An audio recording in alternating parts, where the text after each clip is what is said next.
Weeks passed and life in the boutique returned to its usual rhythm. Quiet mornings, the occasional flurry of customers before holidays, the soft hum of the climate-controlled air keeping the watches at perfect temperature.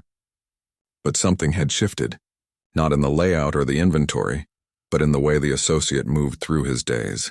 He found himself pausing more, really looking at people when they spoke, listening not just to what they asked for, but why they might be asking. That afternoon with Keanu hadn't just been a moment. It had been a kind of reset. Then, one rainy Tuesday, a plain white envelope arrived at the store.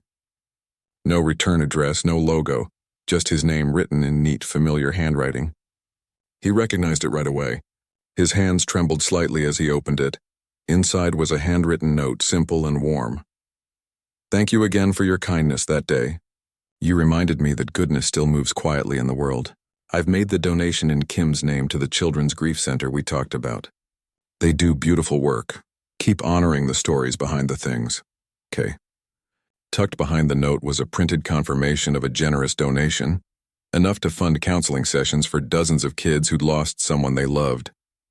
No press release, no social media post, just a quiet act, done because it mattered. The associate read the letter 3 times, then folded it carefully and placed it in the same drawer as the first note. He didn't show it off, didn't mention it to coworkers. It wasn't about that. It was about the weight of being seen and seeing others in return. A few days later, he visited the grief support center himself, not as a representative of the store, but as a regular person wanting to understand. He sat in on a volunteer orientation, listened to counselors talk about how children process loss differently than adults, how they need space to ask hard questions, to cry, to laugh again without guilt. One therapist said something that stuck with him. Grief isn't something you get over. It's something you learn to carry, and sometimes the lightest way to carry it is by helping someone else hold theirs. He thought about Keanu then, not the actor, not the celebrity, but the brother who showed up on a random afternoon with nothing but a memory and a promise, who didn't demand special treatment, who didn't make a scene, who simply asked quietly for a chance to honor someone he loved. Back at the store, he started doing small things differently. When a young man came in, nervous and fidgeting, asking about a modest watch for his late father's birthday, the associate didn't rush him. He asked gentle questions, learned that the father had been a mechanic who always wore a Timex, but his son wanted something that would last, like his hands did. They ended up choosing a simple, durable model, not expensive, but built to endure. The son cried when he held it. The associate didn't say much, just handed him a tissue and said, he'd be proud. Word began to spread, not through ads or promotions, but through quiet conversations. People started coming in not just to buy, but to talk. A woman picked out a vintage-style piece for her daughter's graduation, explaining how her own mother had saved for a year to buy her first real watch. An older gentleman came in to repair a 40-year-old Omega his wife had given him on their wedding day. "She's gone now," he said, "but this still ticks like she's right here." The associate treated each story like a gift, because that's what they were. Months later, during a slow afternoon, his manager pulled him aside. "You've changed things around here," he said, not as a complaint, but as an observation. "People stay longer. They leave. Lighter somehow." The associate just shrugged. "I'm not doing anything different. Just listening." "Maybe that's the rarest thing of all," the manager replied. One evening, long after closing, the associate stayed late to reorganize the display cases. As he polished the glass over the spot where the Nautilus once sat, he thought about how that one moment, so small, so human, had rippled outward in ways no one could have predicted. It wasn't about the watch. It was about what the watch represented. Love that outlives time, grief that transforms into generosity, and the quiet courage it takes to show up for someone you've lost. He never saw Keanu again. Not in person, anyway. But every now and then, he'd see an interview or a photo and he'd notice something others might miss. The faint glint of steel on his wrist. The Nautilus. Still there. Still ticking. And that was enough. Years later, when he eventually left the boutique to help run a small nonprofit that supported grieving families, he carried those lessons with him. Not the ones about luxury or exclusivity, but the ones about presence, patience, and the power of a single moment of kindness. Because in the end, time doesn't care about fame or fortune. It only cares about what we do with it and who we choose to remember while we're still here to do so. And sometimes all it takes is one person saying, "Wait, this matters," to change everything. He never believed love had to last forever to matter. That idea always felt strange to him, like saying a sunset isn't beautiful unless it stays in the sky all night. Love, in his eyes, wasn't about how long it lasted. It was about how real it felt while it was there. He thought back to the early days, the first time he really fell for someone. Not the Hollywood kind of romance with grand gestures and paparazzi shots, but the quiet kind. The kind where you notice how they stir their coffee, or the way they laugh at their own jokes before anyone else gets the punchline. It wasn't perfect. There were misunderstandings, late-night arguments, moments of doubt. But there was also warmth, safety, a feeling that, for a little while, you weren't alone in the world. And then there was Jennifer. He didn't like talking about her much, not because he wanted to forget, but because the memories were so tender, like fresh ink on paper. Smudge them, and they'd blur beyond recognition. With her, love wasn't loud or flashy. It was in the way she'd leave his favorite snack on the counter when he came home late from work. It was in the silence they shared on long drives, comfortable enough not to fill every second with words. It was in the plans they made, small, ordinary things like painting the nursery yellow or taking weekend trips to the coast once the baby came. He remembered the day they found out they were going to have a daughter. They sat on the floor of their living room, backs against the couch, staring at the ultrasound photo like it held the secrets of the universe. He'd never felt so hopeful, so sure. He imagined teaching her to ride a bike, walking her down an aisle someday, telling her silly stories just to see her smile. But life doesn't always follow the script we write in our heads. When Ava was stillborn, it wasn't just the loss of a child, it was the loss of a whole future. Every dream they'd whispered to each other vanished in an instant. And then, less than a year later, Jennifer was gone too, in a car accident that made no sense, offered no warning. Two people who had shared his heart, gone in the space of 12 months. The world kept turning, but for him, time felt like it had cracked open and spilled everything out. For a long time after, he couldn't look at love the same way. Not because he stopped believing in it, but because he saw how fragile it really was. People talk about happily ever after like it's a guarantee, but no one warns you that love can also mean standing in a hospital hallway, numb, while doctors use words like complications and we did everything we could. No one tells you that love can leave you with empty arms and a heart that still beats even when you wish it wouldn't. But here's what he learned slowly, over years of quiet mornings and sleepless nights. Love doesn't disappear just because it ends. It changes. It becomes part of you, like a scar that reminds you not just of the wound, but of the healing that followed. He started noticing love in other places, places he used to overlook. In the way an old man held his wife's hand at the grocery store, even though she didn't remember his name anymore. In the way a stranger helped him pick up his dropped wallet without asking for anything in return. In the loyalty of a friend who showed up with soup when he was sick even though he hadn't asked. Love wasn't just romance. It wasn't just weddings and anniversaries and grand declarations. Sometimes it was just showing up, being there, listening without trying to fix everything. And that kind of love, he realized, doesn't need a timeline. It doesn't need to last 50 years to be real. Even if it only lasts 50 days or 50 hours or 50 minutes. If it's true, it leaves a mark. He thought about all the people who told him, "You'll find someone else," as if love were a replacement part you could swap out when the old one broke. But that wasn't how it worked. You don't replace love. You carry it. You let it shape you. And if you're lucky, you learn to love again. Not in the same way, but in a new way, with eyes wide open to both the joy and the risk. He never regretted loving Jennifer. Not for a single second. Even with all the pain that came after, he'd do it all again. Because in those moments when they danced in the kitchen at 2 a.m., when she fell asleep on his shoulder during a movie, when they dreamed out loud about their daughter's first steps. He was fully alive.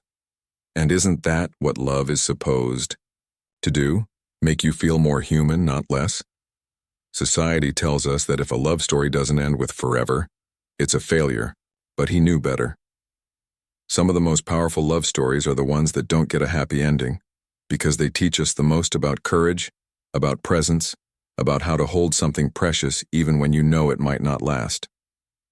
He once read a line in a book that stayed with him: "Grief is the price we pay for love." At first it felt like a cruel truth, but over time, it began to feel like a kind of honor. If you never loved deeply, you'd never grieve deeply. And if you're willing to risk that grief, it means you believed in love enough to try. That's what he wanted people to understand. That love isn't measured in years, it's measured in moments. Real, honest, messy moments where you chose to care, even when it was hard. Even when it hurt. Even when you knew it might not last. He didn't have all the answers. He still got lonely. He still had nights where the silence felt too heavy. But he no longer saw his past relationships as tragedies.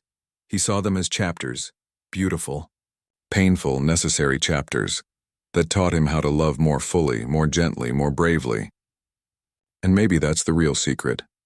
Love isn't about finding someone who will never leave. It's about finding the courage to love while you're here, with whoever you're with, as deeply as you can. Because in the end, it's not the length of the story that matters. It's the truth in it. Sitting there, years later, he finally understood. He didn't need to hide his past. He didn't need to pretend it didn't hurt. What he needed to do was honor it, by living in a way that showed how much those loves had shaped him, by being kind, by listening, by showing up even when it was hard. Because love, even when it ends, never really leaves. It just finds new ways to live through you. People see him riding his motorcycle through the city, or sitting alone on a park bench, and they assume he's lonely. They imagine a man haunted by the past, drifting through life with no one to share it with. But that's not the whole story. Not even close. He's learned something over the years, something quiet but powerful. Solitude and loneliness aren't the same thing. You can be alone and still feel deeply connected. You can choose quiet and still be full of love. After everything he'd been through, he didn't shut people out. He just got more careful about who he let in, and how he let them in. He didn't need a crowd. He didn't need constant noise or validation. What he needed was realness. A conversation that didn't feel like a performance. A friendship that didn't come with expectations. A moment of shared silence that felt comfortable, not empty. He built a life full of those moments. Not grand or dramatic, but steady. Like the friend who calls every Sunday just to check in, no agenda, no small talk. Just, "Hey, how are you really?" Or the neighbor who waters his plants when he's away on a film shoot, leaving a note that says, "All good here. Come back safe." These weren't the kinds of relationships that made headlines, but they were the ones that held him together on the hard days. He stayed close to his sisters, through illness, through loss, through the kind of family struggles that never make it into interviews. He showed up, for doctor's appointments, for late-night phone calls, for birthdays and bad days alike. He didn't talk about it much, but being there for them gave him purpose. It reminded him that love isn't always romantic. Sometimes it's just sitting in a hospital waiting room with someone you care about, holding space for their fear without trying to fix it. And then there were the friendships, the ones that lasted decades, even when life pulled them in different directions. He'd meet an old friend for coffee, and they wouldn't talk about fame or money or the latest project. They'd talk about books they'd read, mistakes they'd made, things they were still trying to figure out. No masks, no roles, just two people being human together. He realized that love doesn't always wear a label. It doesn't need to be called boyfriend or husband or partner to be real. Sometimes it's the crew member on a film set who notices he's had a long day and quietly brings him a warm meal. Sometimes it's the fan who writes a letter not asking for anything, just saying, "Your kindness gave me hope when I needed it." Those moments, they mattered. They added up. He also learned that protecting your heart isn't the same as closing it. After losing so much, he could have built walls so high no one could climb them. But instead he chose something quieter, boundaries. He didn't let the world in recklessly, but he didn't lock the door either. He stayed open, just carefully. like tending a small flame in the wind, shielding it not to hide it, but to keep it alive. People often asked why he never remarried, why he didn't have more children, why he seemed to live such a simple life in a world full of excess. But the truth was, he wasn't running from love. He was honoring it. He knew what it cost. He knew how deeply it could wound you, and how deeply it could heal you. So he didn't rush. He didn't pretend. He waited for connections that felt true, not convenient. And in the waiting, he found other ways to love. He supported causes quietly: children's hospitals, cancer research, shelters for people down on their luck. He didn't do it for credit. He did it because he understood what it felt like to be broken, and if he could help someone else carry their load even a little, it made his own feel lighter. He once gave away a large part of his earnings from a hit movie, not because he was trying to be a hero, but because he believed the money wasn't really his to keep. It belonged to the team that made the film happen. That kind of generosity wasn't calculated. It came from a place of deep respect for the work, for the people, for the idea that we're all in this together. That's the thing people missed when they called him the lone wolf. He wasn't alone. He was connected in ways that didn't show up on social media, in ways that couldn't be measured by followers or red carpet appearances. His life was full of threads, thin, strong threads tying him to people who knew him not as a star but as a person. And those threads held him steady. He also found love in small rituals: making coffee in the morning and watching the steam rise, walking through a quiet neighborhood early in the day before the world woke up, playing guitar late at night, not for an audience, just for the sound of it filling the room. These weren't escapes. They were acts of presence. Ways of saying, I'm still here. I'm still choosing to live. And slowly, over time, he began to see that his life, though marked by loss, wasn't defined by it. It was shaped by it, yes, but it was also filled with kindness, loyalty, quiet joy, and a kind of love that didn't need a spotlight to be real. He didn't need to prove anything to anyone. He didn't need a relationship to validate his worth. He'd learned that love isn't something you chase to fill a hole. It's something you grow from a place of wholeness, even if that wholeness came after years of brokenness. So when people saw him alone, they didn't see the full picture. They didn't see the late-night calls with old friends. They didn't see the letters he wrote by hand. They didn't see the way he remembered the names of the security guards at his building, or how he always asked about their families. They didn't see the love he gave freely, without expecting anything back. Because love to him wasn't about possession. It wasn't about having someone to complete you. It was about seeing someone, really seeing them, and choosing to care, even when it's inconvenient, even when it's quiet, even when no one's watching. And in that quiet caring, in those everyday acts of attention and respect, he found a kind of love that lasted, not because it was perfect, but because it was real. So no, he wasn't lonely. He was living a life full of love, just not the kind the world expected. And maybe he thought that was okay. Maybe it was more than okay. Maybe it was exactly what he needed. It started with a handshake, not a dramatic moment, no flashing lights, no swelling music, but just a simple human touch in a quiet room filled with folding chairs and soft voices. He was at a small gathering for a grief support group, the kind that meets in church basements or community centers, far from cameras and headlines. He'd agreed to come not as a celebrity, but as someone who understood loss. He didn't plan to speak. He just wanted to listen. The room was warm, lit by soft overhead bulbs.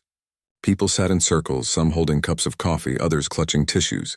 A few kept their eyes down. Others looked around with cautious hope. He sat near the back, trying not to draw attention, but it was hard. Even in a hoodie and jeans, people recognized him. Still, they gave him space. They knew why he was there.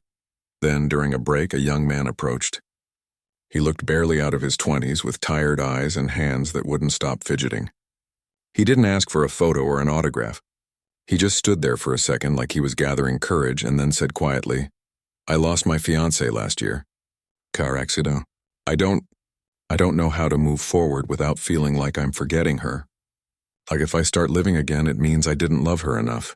The words hit him like a wave. Not because they were new. He'd felt that exact fear himself, but because they were spoken with such raw honesty. No performance, no pride. Just pain laid bare.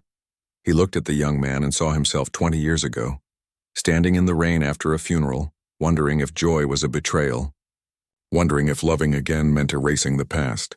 He didn't give a polished answer. He just nodded slowly and said, "I get that. I really do." Then after a pause, "But love isn't a limited thing. Loving someone new doesn't take away what you had. It just means your heart's still working." The young man's eyes filled with tears, but he didn't look away. "I just miss her so much," he whispered. "And I'm scared I'll never feel that kind of love again." "I was too," he admitted. "But here's what I learned. Love doesn't always look the same. Sometimes it's loud and bright. Sometimes it's quiet and steady. And sometimes it's just showing up for someone else who's hurting, like you're doing right now." They talked for a few more minutes about grief, about guilt, about how hard it is to trust the world again after it breaks your heart. And when they parted, the young man squeezed his arm and said, "Thank you for not pretending it's easy." That night, back in his hotel room, he couldn't sleep. The conversation kept playing in his head, not because it was unusual. People had shared their pain with him before, but because this time something shifted inside him. For the first time, he didn't just feel like a listener. He felt like his silence might be costing someone else their hope. He'd spent years believing that keeping his grief private was a form of respect. For Jennifer, for Ava, for the sacredness of what they shared. And in many ways it was, but now he wondered, what if staying quiet also sent a message that pain should be hidden? That love once lost is too heavy to speak of? He walked to the window and looked out at the city lights. Somewhere out there, thousands of people were carrying their own invisible weights, loss, heartbreak, loneliness, and many of them probably thought they were the only ones. That no one else could understand. That they had to suffer in silence, but he knew better. He knew grief doesn't care about fame or fortune. It finds everyone, and healing doesn't come from pretending it didn't happen. It comes from connection. From hearing someone say, "Me too," and realizing you're not broken, you're human. He sat down at the small desk and pulled out a notebook he always carried. The pages were filled with doodles, quotes, half-finished thoughts. At the top of a fresh page, he wrote 3 words. "I tried to stay quiet." He didn't finish the sentence right away. He just let the pen hover. Then slowly he added, "But you need to hear this about love. It wasn't for an interview. It wasn't for a book. It was just for him, a truth he needed to name out loud, even if only on paper.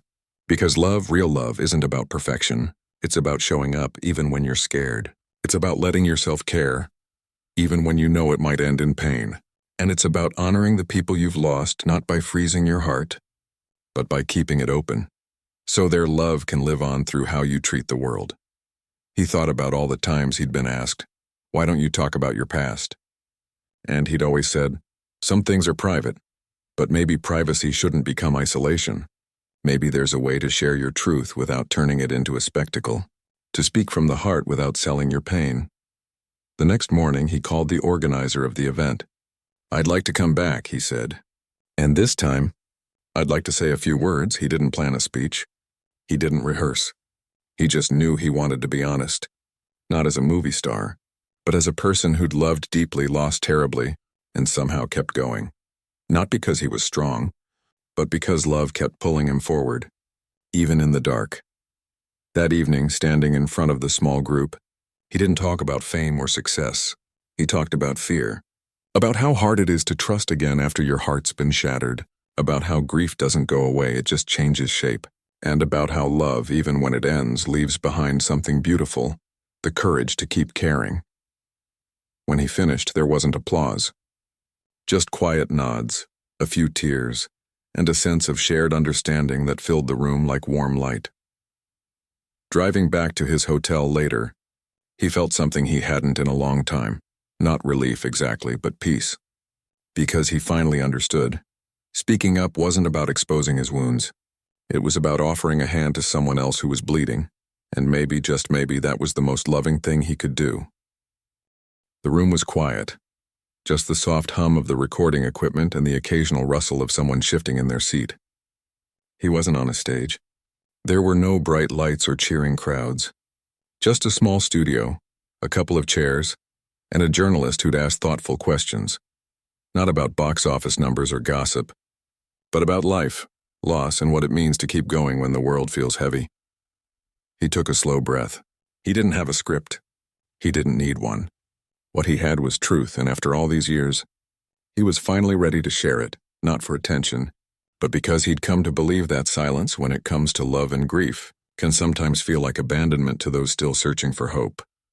"I used to think," he began, voice calm but steady, "that if I talked about the people I lost, I'd somehow be letting their memory become public property.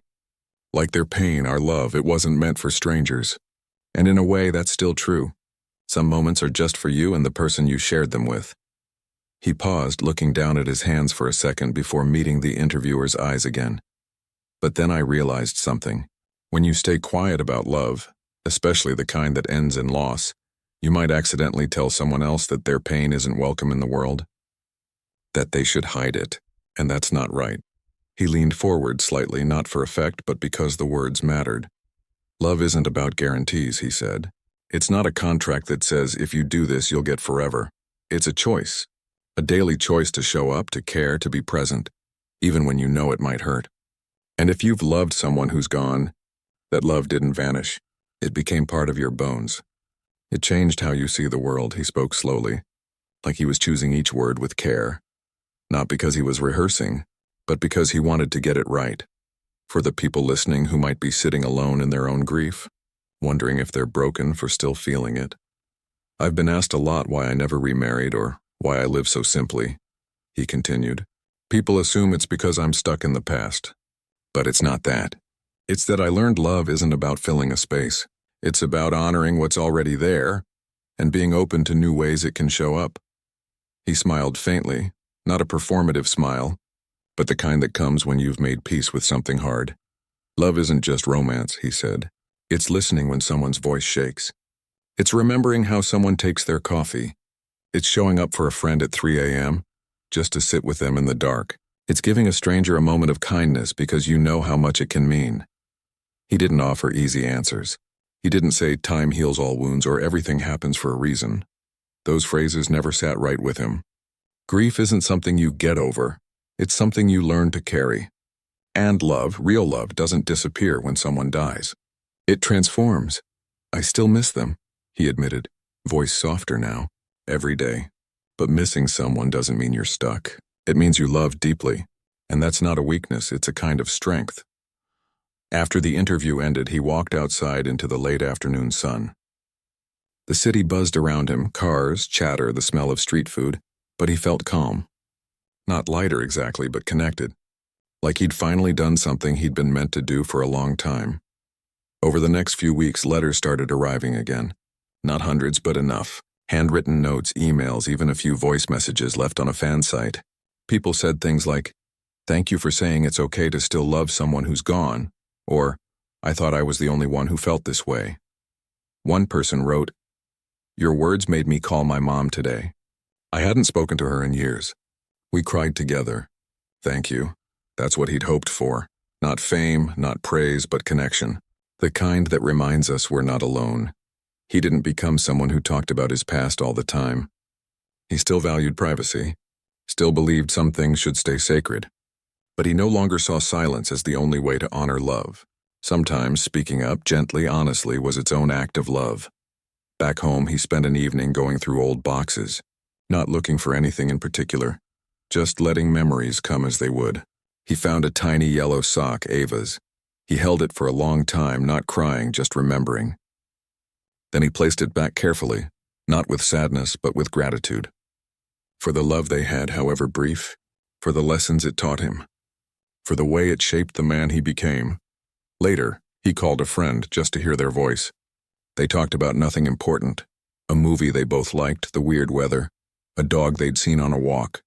But in that ordinary conversation, there was love. Quiet, steady, real. And that's what he wanted people to understand. Love doesn't always wear a crown. Sometimes it wears sweatpants and makes bad coffee. Sometimes it's just showing up day after day, even when your heart's been cracked open. He never claimed to have it all figured out. He still had hard days. Still sat alone sometimes, staring out the window, wondering how the world keeps spinning when it feels like yours has stopped. But now he didn't fight those moments. He let them be. And then he'd do something small. A kind word, a walk in the park, a note to someone who needed it. And that was enough. Because love, in the end, isn't about perfection. It's about presence. It's about choosing to care, even when it's hard, even when it hurts, even when you're not sure you're ready. And if there's one thing he hoped people took away from his story, it was this: your heart is still worth opening. Even after loss, even after pain, even after silence, because love, real, messy, human love, is always worth the risk. Not because it promises forever, but because it makes you feel alive while it's here. And sometimes that's more than enough.